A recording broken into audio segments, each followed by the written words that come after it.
Hi guys, RodKat here with RodKat Custom Shower Trays. I'm on a job right now where one of my tile contractors has ordered a custom tray. We brought it up to the job, and what I want to demonstrate to you guys is a couple of things. One is how to measure it and write out or fill out an order form, with those correct measurements. The other thing I want to do is, this is a great time for me to explain an Ebbe bond flange being used on a 3-piece drain. So we'll give you a few measurements and a few ideas here of what we do. The first thing we're going to do is we've got to determine the size that it's going to be. So we're going to put here that we're 63 inches.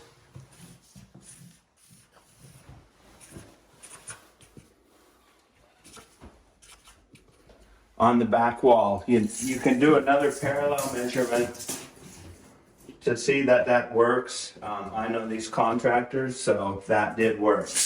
Again, when measuring, it's okay to be 1/4 of an inch small. We prefer them smaller than bigger because you can get them into place, and then by the time you do the curdy banding or any other banding, it's going to fill in that void that you had. So make it a little bit small.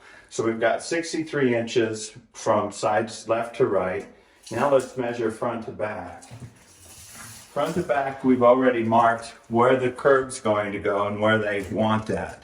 So that measurement there is going to be 41 inches. All shower tray measurements, do them inside the curb. The curb itself will set on the subfloor. So when you do your measurement for your shower tray, go to where the curb begins inside that shower. So here we're going to do 41 inches. I'm going to put 41 inches here. Our next measurement is to the center of the drain. So I typically like to go from the back wall to the center of the drain here, which I'm going to say is 21 inches. So I'll do a mark where the drain is and do the 21 inches. Then I like to go from the left side going right. There I'm going to say 32 inches.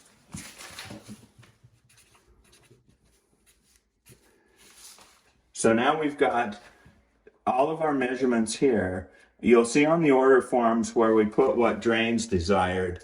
This one here is going to be an Ebbe bond flange going onto a 3-piece drain. So you'll want to at least make a note on the job site or on your order form that it's an Ebbe. And this one here, we would say that this is up where they've actually set the drain body, or the drain ring is on top of the subfloor. So usually we'll do on that Ebbe up 1/4 of an inch. What that does is it lets us really zero in on the thickness that we're going to make that tray right here where the drain is. Now that everything's been measured, sent to our shop, and cut, basically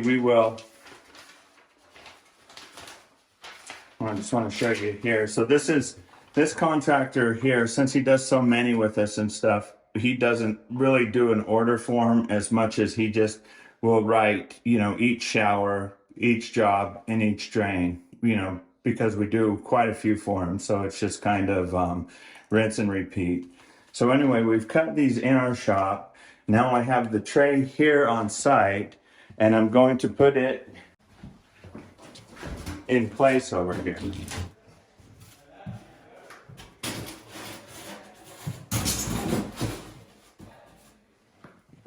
So there's our tray put in place.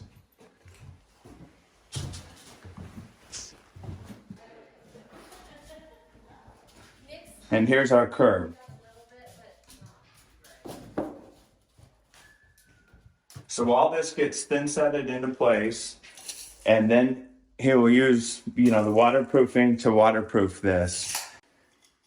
In this particular application, we're going to be using just the Ebbe bond flange, the one that has no fabric attached, that again will just be drilled and set into place and then waterproofed on top.